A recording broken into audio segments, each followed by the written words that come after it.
అందరం పంచుకు తాగుదాం అంటాను. అంతేకాని ఈ నీళ్లు నావే, ఈ నీళ్లు నీవికవు అని నేను తాగితే చాలు నువ్వు తాగక చచ్చిపోయినా పర్వాలేదన్న మాట నోటి వెంట రాదు.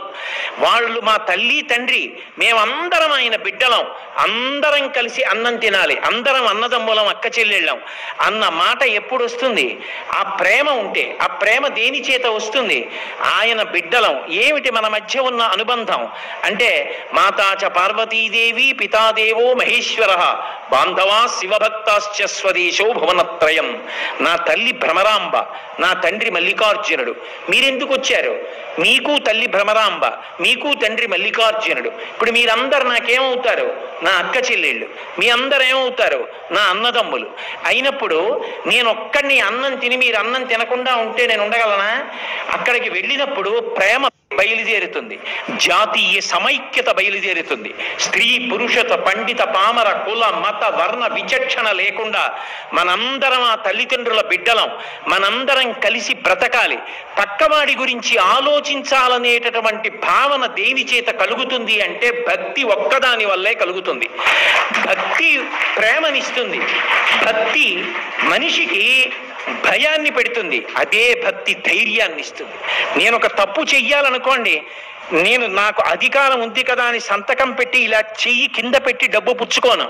ఎందుకంటే మల్లికార్జునుడు చూస్తున్నాడన్న భయం, అది ఆరోగ్యవంతమైన భయం. అదే సమయంలో నాకు ధైర్యం ఉంటుంది. నువ్వు ఏ ధైర్యం చూసుకుని ఇలా మాట్లాడతావు? నా వెనక స్వామి ఉన్నాడు, నా వెనక అమ్మ ఉంది, వాళ్ళిద్దరూ నా వెనక ఉన్నారన్నది నా ధైర్యం.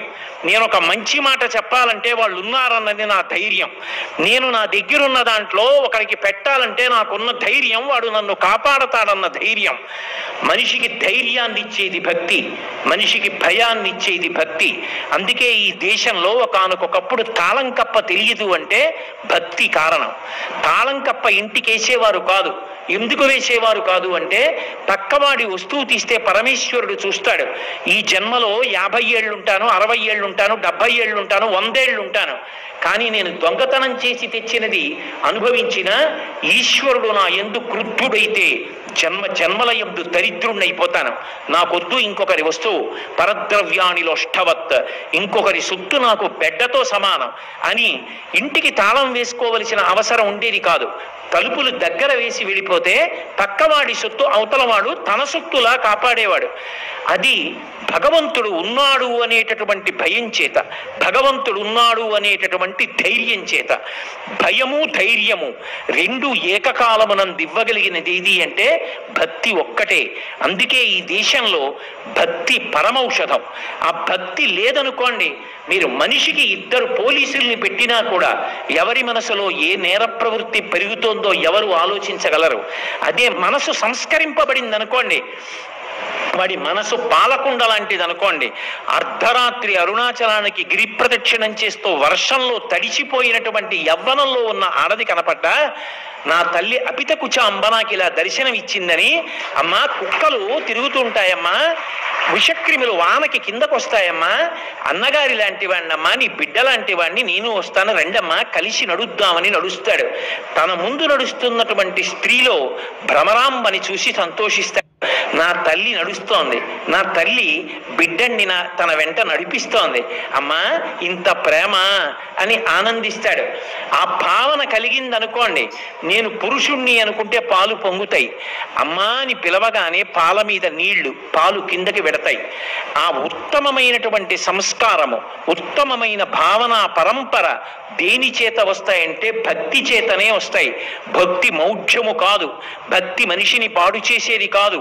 భక్తికి ముందు అసహ్యకరమైనటువంటి పేర్లు పెట్టడం, భక్తి తర్వాత అసహ్యకరమైన పేర్లు పెట్టడం, తగుదునమ్మా అని భక్తి వల్ల సమాజం పాడైపోతోందని తీర్మానాలు చేయడం మహాసాహసం. ఈ దేశం ప్రపంచవ్యాప్తంగా గౌరవింపబడింది అంటే కేవలము భక్తి వలన. భక్తి సామ్రాజ్యానికి పట్టాభిషిక్తులైనటువంటి మహాపురుషుల వలన ఈ దేశానికి గౌరవం వచ్చింది.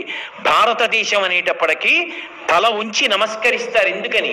ఇక్కడ ఒక రామకృష్ణ పరమహంస పుట్టారు కనుక, ఇక్కడ ఒక శంకరాచార్యుల వారు పుట్టారు కనుక, ఇక్కడ ఎందరో మహాభాగవతులు జన్మించారు కనుక త్యాగాన్ని నేర్పారు కనుక, త్యాగేనైకే అమృతత్వ మానసుహు అని నేర్పారు కనుక ఎక్కడ భక్తుడున్నాడో అక్కడ ధైర్యం. అంతవరకు ఎందుకంటే నేను ఒక మాట చెప్తాను. ఏమీ తెలియదు, చిన్నపిల్ల, మంచి యవ్వనంలో ఉంది, అమాయకురాలు, తప్పనిసరి పరిస్థితుల్లో పరీక్ష రాయడానికి ఏదో ఊరెడుతోంది. ఎవరికి అప్పచెప్దామని తండ్రి తల్లడిల్లిపోతున్నాడు. తీరా వెళ్ళేటప్పటికీ పిల్ల పడుకునేటటువంటి బెర్తకి అవతల 2 బెర్తల మీద 2 అయ్యప్పలు ఉన్నారు. నల్లటి బట్టలు కట్టుకుని, విభూతి పెట్టుకుని, బొట్టు పెట్టుకుని ఉన్నారు. అమ్మయ్యా, అయ్యప్ప దీక్షలో ఉన్న వాళ్ళు 2 కనపడ్డారు. ఆ తండ్రి శాంతి పొందుతాడు. స్వామి స్వామి, నా కూతురు అమాయకురాలు, ఏమీ తెలియదు, పరీక్ష రాయడానికి ఎడుతోంది, కాస్త రేపది పొద్దున్న హైదరాబాదులో దిగే వరకు తోడుగా ఉండండి, దానికి ఏమైనా కావాలంటే చూసి పెట్టండి అని తన సెల్ నెంబర్ ఇచ్చి, నా పిల్ల క్షేమంగా చేరిందని నాకు చెప్పరా అంటే, అలాగే స్వామి మేము చెప్తాం అన్నాడు. ముక్కు ముఖం తెలియదు, కానీ ఆ పెట్టుకున్న విభూతి, పెట్టుకున్న బొట్టు, కట్టుకున్న నల్లబట్ట నీకు అంత ఓదార్పునిస్తే ఆచారకాండ నీకు ఓదార్పునివ్వదని ఎవరు చెప్పారు? నీ మనసుకి ఉపశాంతినివ్వదని ఎవరు చెప్పారు? మనిషిని నిలబెట్టగలిగినది ఏదంటే భక్తి. భక్తి నటన చేసినా కూడా మనిషిని ఓదార్పునిస్తుంది. అంత గొప్ప భక్తి. అందుకే శంకర భగవత్పాదులు తల్లి అని పిలిచారు భక్తిని. అటువంటి భక్తి మనం ఎన్నాళ్ళు కలిగి ఉన్నామో అన్నాళ్ళు మనకి ఆ పార్వతీ పరమేశ్వరుల యొక్క అనుగ్రహం నిరంతరంగా ప్రసరిస్తూ ఉంటుంది. అందుకే బాగా జ్ఞాపకం పెట్టుకోండి, భక్తి మౌఢ్యము కాదు. చిన్న పిల్లలప్పటి నుంచి కూడా భక్తి నేర్పాలి.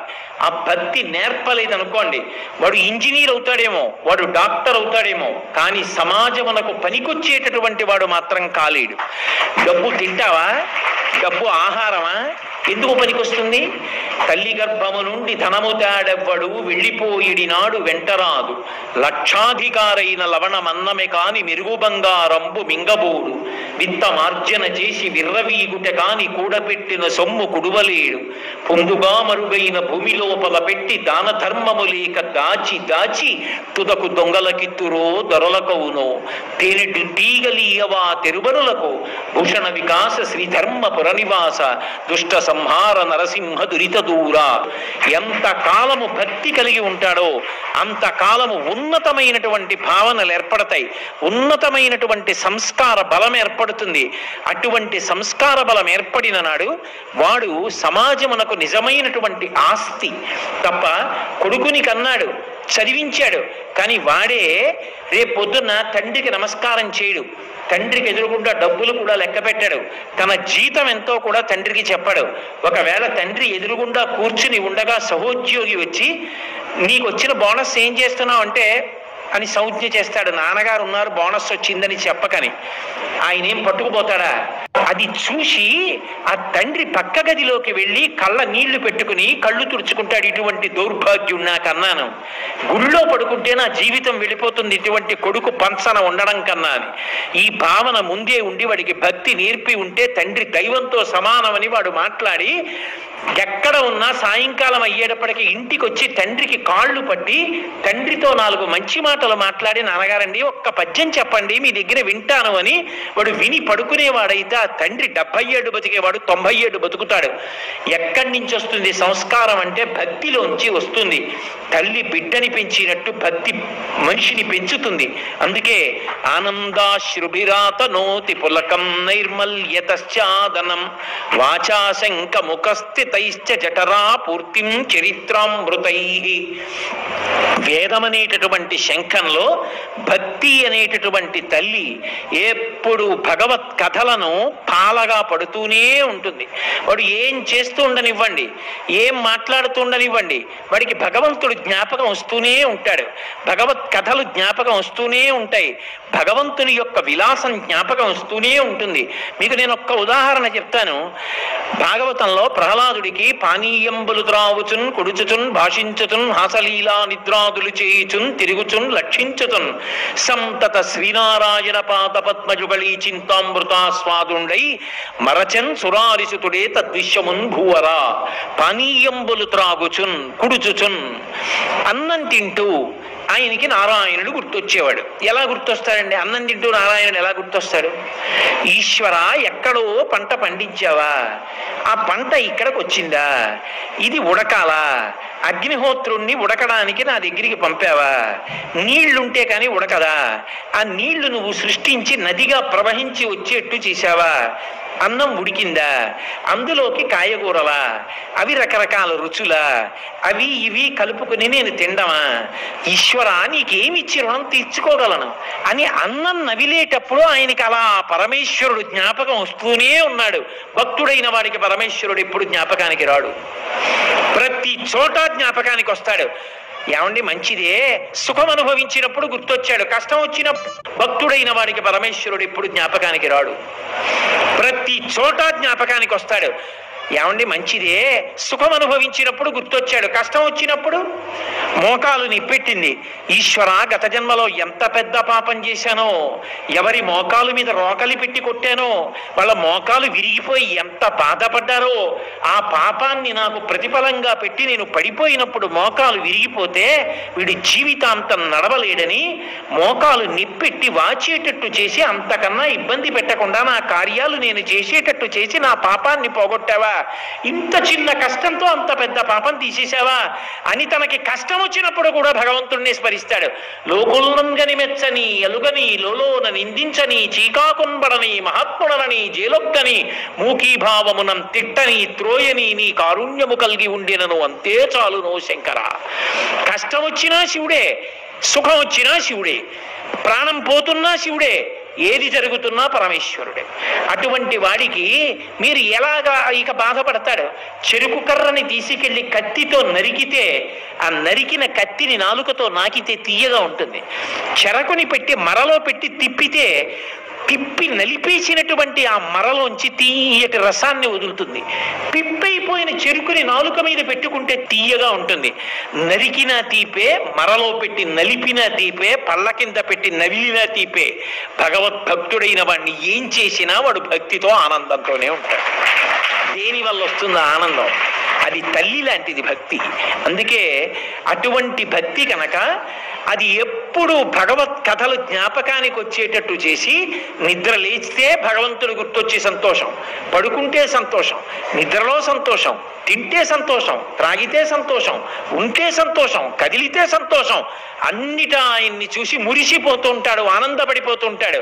అందుకే వాచాశంక ముఖస్థితైశ్చ జఠరాపూర్తిం చరిత్రామృతై రుద్రాక్షైర్భసితేన దేవవపుషో. తల్లులు ప్రత్యేకంగా ఈ విషయాన్ని గమనించాలి. చిన్నతనంలో తల్లి చెప్పినది ఏదో అది వేదవాక్కు. ఒరే బొట్టు పెట్టుకో, నీకు ఆవు పాలు కాచిస్తాను తాగడానికి అని తల్లి చెప్పడం అలవాటు చేసిందనుకోండి, వాడు ఎంత వయస్సు వచ్చినా బొట్టు పెట్టుకుంటాడు. నేను విభూతి పెట్టుకుంటే శంకర స్వరూపం, బొట్టు పెట్టుకుంటే అమ్మవారు, పార్వతీ పరమేశ్వరులను నా లలాటమునందు ధరించాను. ఎందుకు భస్మ ధరిస్తారు? స్కాంద పురాణంలో చెప్తారు. స్మ దాని పేరు. స్మ అంటే స్మరణ. ఏ భగవంతుని యొక్క స్మరణ విడిచిపెట్టడం వల్ల ఇన్ని కోట్ల జన్మలు ఎత్తుతున్నావో ఆ భగవంతుడు ఈ జన్మలో ఎప్పుడూ జ్ఞాపకం వచ్చేటట్టుగా చెయ్యగలిగినటువంటి దివ్యమైన ఈశ్వర కాంతి అది స్మ. రెండు కలిపి చివర అన్ని వస్తువులు ఏదైపోతాయో ఆ బూది, ఆ శాశ్వతత్వం శంకర స్వరూపమైతే దాన్ని మూడు రేఖలుగా పెట్టుకోవడం సత్వరజస్తమో గుణాతీతమైనటువంటి స్థితికి వెళ్ళాలి. నేను ఆయన చేతి త్రిశూలము కావాలి. అందుకే త్రిశూల స్నానం అంటారు. త్రైగుణ్యం శూలమేతస్య పరశు సత్యనిష్టత అంటారు. అటువంటి విభూతి ధారణ చేస్తే, ఆ భస్మ ధారణ చేస్తే భగవంతుడు స్మరణలోకి వస్తాడు. అందుకని నీకెప్పుడు భగవంతుడు జ్ఞాపకంలో ఉండాలి. నీ కథ కంచికి వెళ్ళాలి అంటే ఎన్నో మాటలు పుట్టావు, కానీ నీ కథ లోకంలో ఎవరికి జ్ఞాపకం లేదు. ఇవ్వాలంటే ఈ శరీరంలో ఉన్నాడు. ఇత పూర్వం ఈ జీవుడు ఎన్ని కోట్ల శరీరాలలో ఉన్నాడో. కారే రాజులు రాజ్యములు గెలువరే గర్వోన్నతిం పొందరే వారేరి సిరి మూట కట్టుకొని పోవంజాలిరే భూమిపై పేరైనం కలదే సిబి ప్రముఖులను ప్రీతిని యజక్కాములై ఈరే కోర్కెలు వారలంతలపరే ఈ కాలమున్ భార్గవ. నువ్వు ఏమైతే ఎవడికి కావాలి? ఎవడికి గుర్తుంది నీ కథ? ఎవడి కథ గుర్తుంటుంది? ఎవడి కథ కామాక్షిని చేరిపోయిందో వాడి కథ గుర్తుంటుంది. ఎవడి కథ భ్రమరాంబని చేరిపోయిందో వాడి కథ గుర్తుంటుంది. నీ కథ కంచికి వెళ్ళాలి అంటే ఇంకా మళ్ళీ నువ్వు పుట్టకూడదు. ఈసారి నువ్వు తప్పకుండా నీ చరిత్ర కామాక్షికి చేరిపోవాలి, కామాక్షి యందు ఐక్యం అయిపోవాలి. అమ్మ అలా అనలేదు కనుక మనం ఇంటికి వెళ్ళాలి అంటే నా కళ్ళ ముందు కాదు, నేను వెళ్ళిపోయాక అని తల్లి ఆశీర్వచనం చేస్తుంది. అంటే మన కథ పరమేశ్వరుడి కథ కావాలి, భక్తుడవై భగవంతుడితో అనుసంధానము కావాలి, అటువంటి స్థితిని పొందాలి. కాబట్టి వాచాశంక ముఖస్థితైశ్చ జఠరా పూర్తిం చరిత్రామృతై రుద్రాక్షైర్భసితేన దేవ వపుషో రక్షాం. ఈ శరీరాన్ని రక్షించుకోవడానికి కవచాలవి కాదు ఆయన పెట్టుకునేవి, ఆయన భస్మ పెట్టుకుంటాడు. ఈ శివుడు నన్ను కాపాడతాడంటాడు. రక్షణము లేక సాధుడు రక్షితుడగు సమత చేసి రాజుడులందున్ రక్షణలు వేయి కలిగిన శిక్షితుడగు కలుడు పాప చిత్తుండగుచున్. ఏ రక్షణ లేకపోయినా సరే భగవద్భక్తుడు రక్షింపబడుతుంటాడు. ఎన్ని రక్షణలు పెట్టుకున్నా సరే కలుడైనటువంటి వాడు ప్రమాదాన్ని పొందుతూనే ఉంటాడు. అందుకే ఈశ్వర నువ్వు నాకు రక్ష అని చెప్పడానికి విభూతి పెట్టుకుంటారు. అమ్మ పిల్లవాడు తనని తాను రక్షించుకోలేడు, ఆపద వచ్చినప్పుడు ఏం రక్షించుకుంటాడు? నా అంత మొనగాన్ని నా కాలు జారడం ఏమిటండి అంటాడు, నాకింత ఓపిక ఉంది అంటాడు, నాకు ఆపద ఎందుకు వస్తుంది అంటాడు. నిజంగా ఆపద అన్న మాటకు అర్థం ఏమిటో తెలుసా?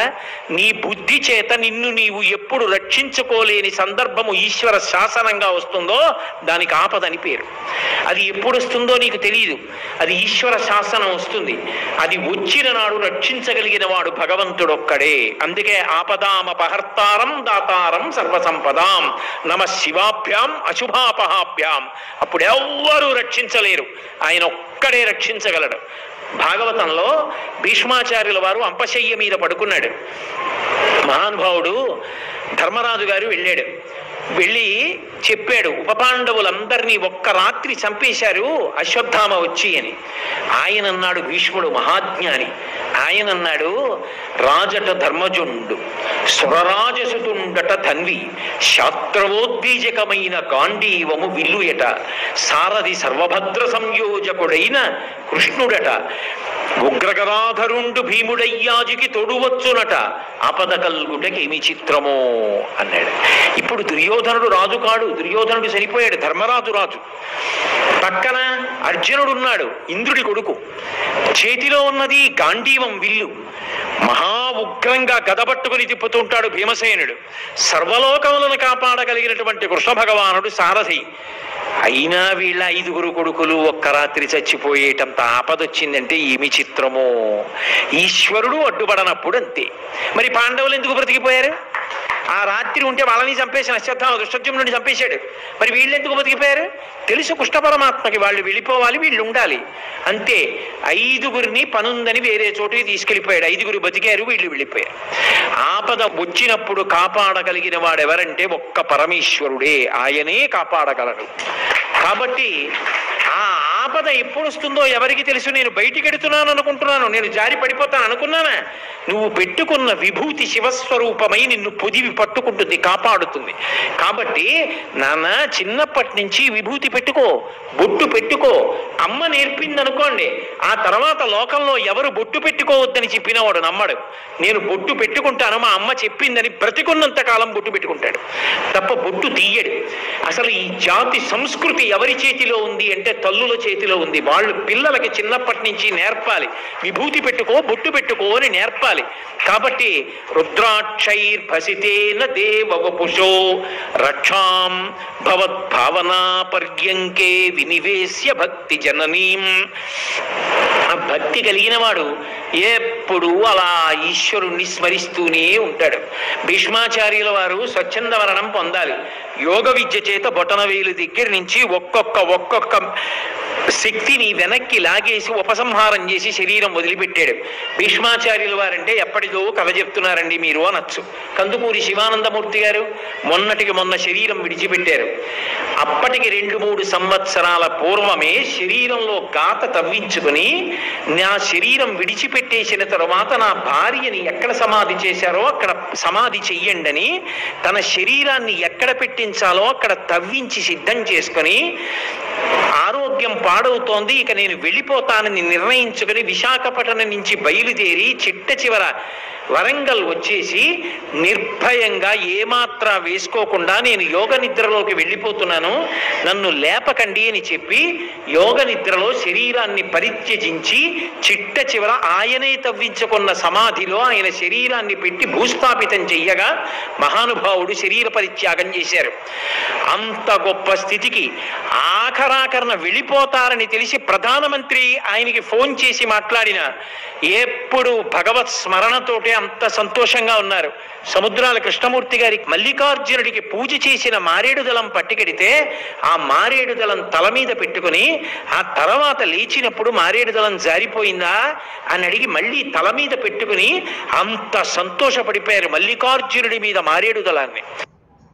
ఒక్కొక్క మహానుభావుడు భగవత్ సంబంధంతో అంత పరవశించిపోయారు. అది భక్తి.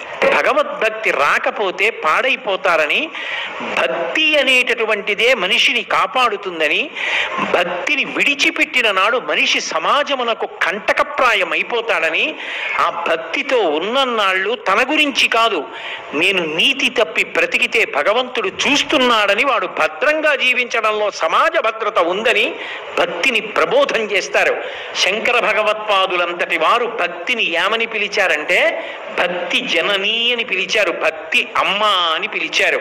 అటువంటి భక్తికి ఏ పేరు పెట్టి విమర్శ చేసినా, భక్తిని తక్కువ చేసి మాట్లాడినా, భక్తిని ద్రోహంగా పలికిన, భక్తి చేత సమాజం పాడవుతుందని తీర్మానాలు చేసిన అది సనాతనమైనటువంటి ఈ దేశపు ఆలోచన సరళికి భిన్నమైన ప్రమాదకరమైన ధోరణి.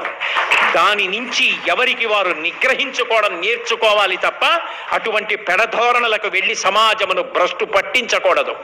భక్తిని విమర్శించడం తల్లిని విమర్శించడంతో సమానం అనడానికి శంకర భగవత్పాదులు ఈ ఒక్క శ్లోకం ప్రమాణం.